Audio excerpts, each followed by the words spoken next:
Meu objetivo nesses próximos minutos é fornecer mais um incentivo para a perseverança de sua fé e a sua fecundidade. Meu objetivo é afiar sua espada para que você possa se defender das forças que ameaçam torná-lo infiel e infrutífero.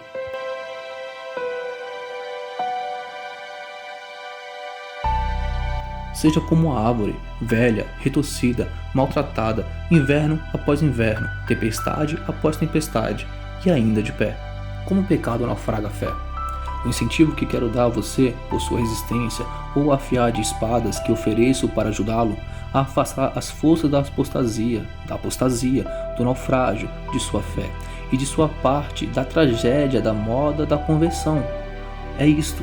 Esteja ciente de que o naufrágio da fé cristã se deve mais profundamente não aos problemas da mente, com história, ciência, lógica ou ética, mas o desejo avassalador do coração por algo que não se encaixa com a fé cristã. Nós tropeçamos no precipício da apostasia não porque não há luz, mas porque amamos as trevas. A luz veio ao mundo e os homens amaram mais as trevas do que a luz, porque as suas obras eram más. João 3,19. Isto me veio à mente recentemente quando alguém me perguntou o que significa naufrágio da sua fé. Fui à procura de exemplos bíblicos. Deixe-me dar-lhe 5 ilustrações do que eu encontrei. Vez após vez, o barco da fé não tropeçou na rocha da ignorância, mas na rocha do pecado. Primeiro, cuidados, riquezas e prazeres da vida. Na parábola dos solos, Jesus diz que o terceiro solo representa aqueles que iniciam o discipulado e depois caem. O que caiu entre os espinhos são os que ouvem, mas, à medida que avançam, são sufocados pelos cuidados, riquezas e prazeres da vida, e seus frutos não amadurecem. Lucas 8,14. Então lá estavam eles, fazendo um bom começo, mas algo deu errado. Qual foi a queda deles? Os cuidados, as riquezas, os prazeres da vida. Quaisquer que sejam as questões apresentadas, Jesus diz que o medo de perder coisas e o desejo de ganhar coisas e o desejo pelos prazeres do mundo, essas são as rochas onde o navio da fé se despedaçou. Segundo, o amor pela época atual. O apóstolo Paulo diz em Filemão 1,24 que Demas era um colaborador. Ele o lista bem ao lado de Lucas. Então, Demas deve ter parecido um verdadeiro cristão o suficiente para realmente ser aprovado por Paulo em sua equipe, embora os padrões de Paulo fossem tão altos que João Marcos foi excluído, Atos 15:32. Mas, mais tarde, em 2 Timóteo 4:10, Paulo escreve: Demas, apaixonado pelo presente século, me abandonou e foi para Tessalônica. O que aconteceu? Paulo diz que era uma questão de amor, desejo, paixão, apaixonado por esta era atual. Demas desistiu. Terceiro, rejeitando uma boa consciência. Em 1 Timóteo 1:18-20, Paulo diz a Timóteo: trava a boa milícia, mantendo a fé e a boa consciência. Ao rejeitar isso, uma boa consciência, alguns naufragaram sua fé. Entre os quais Hermineu e Alexandre, como Hermineu e Alexandre naufragaram sua fé. Eles rejeitaram uma boa consciência. Suas consciências estavam testificando para eles: esses desejos que vocês têm pelo pecado não são o caminho de Cristo, nem o caminho da vida. Ouço, você não pode navegar por essas rochas. E eles rejeitaram a voz da consciência e destruíram suas vidas no desejo do pecado.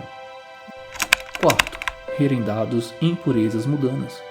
Em 2 Pedro 2,20, Pedro diz: se depois de terem escapado das contaminações do mundo pelo conhecimento de nosso Senhor e Salvador Jesus Cristo, foram novamente heredados nelas e vencidos, o último estado tornou-se pior para eles que o primeiro.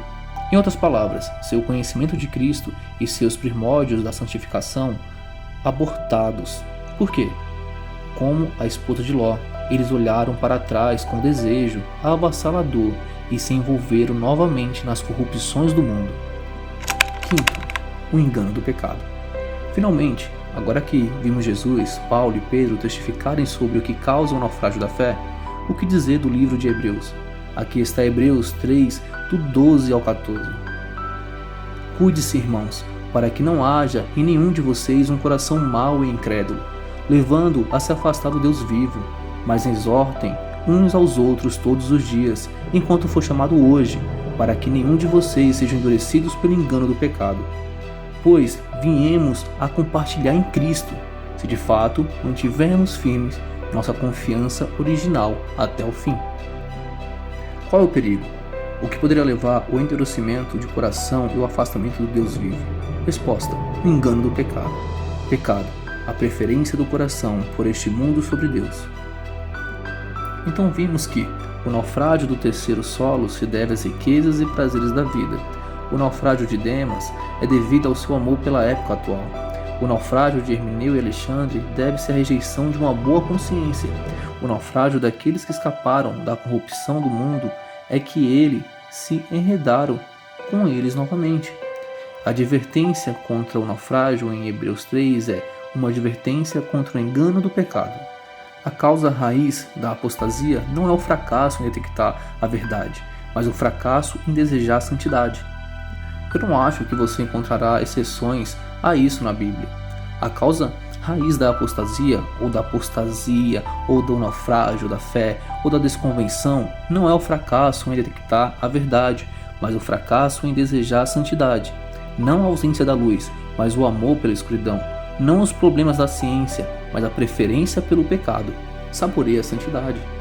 Lembre-se de como Jesus disse em João 7,17. Se alguém quiser fazer a vontade de Deus, ele saberá se o ensino é de Deus ou se estou falando por minha própria autoridade. Se a inclinação do coração for correta, a iluminação da mente será brilhante.